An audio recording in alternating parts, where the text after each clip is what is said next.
Okay, so the changes I made to the level were basically adding in coins at the tops of jumps and just kind of spacing stuff out a little more. Right here, I spaced these two pipes out a lot more so that the player has more room to kill this Goomba and pick up his. Kill this Koopa and pick up his shell. Um, Before they were really close together and people were having trouble like actually picking it up because if they hit it and it started bouncing back and forth, uh, yeah, they got hit a lot.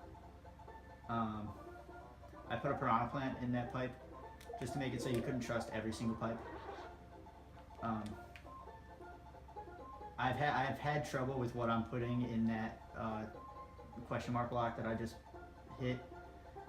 For some people, they said that putting the feather in there made this level way too easy, but I discovered that that was just for like pros who knew how to play the game.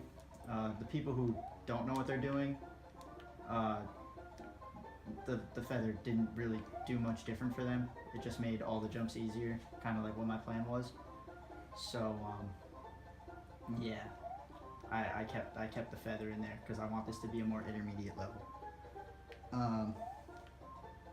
Again, I just added in some coins here just to do stuff. All this is virtually the same, just with a little bit more spacing just for that. I should go to the underground part. It's still through. You still go through the same pipe in the underground part to get there. But down here, I changed up stuff a little bit. It's still the same basic puzzle. I just spaced stuff out a little bit differently. Now, really, the whole problem was at the end here where my one-up is.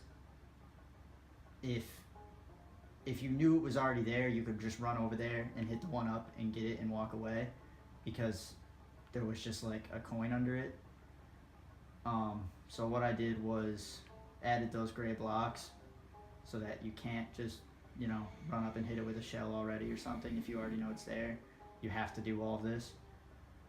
But in order to do that, I had to lower the floor a little bit because, because otherwise then a big Mario might not be able to fit through here and get the one up at the end.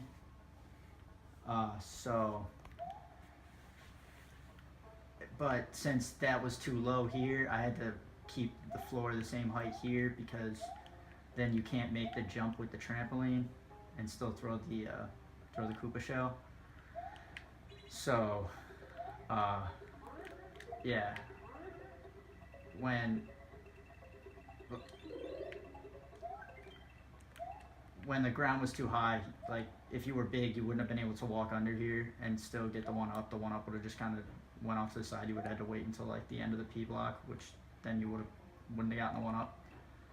So yeah, and I just had to raise the floor here a little bit in order to keep the jump at the same height, and then I put the P switch over here just so players wouldn't as easily immediately fall on it when falling out of the pipe, because when they fall out of the pipe, most people were going towards the right anyway.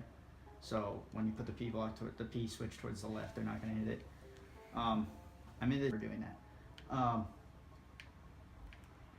So yeah, this jump is still not that good, but you can't make it when you go this way, which was my main goal. I didn't want people coming down the back side of the pipe and being able to come towards this side, so I had to make it a really long jump. Then you come back up here, and again, just some coins at the top of the jumps, so they guide the player a little bit more on where exactly their height should be at each jump. Again, mushroom here, and again, just putting coins at the tops of the jumps. I mistimed that, but to make it a little bit easier to know where to go. But other than that, most of it stayed the same. So yeah.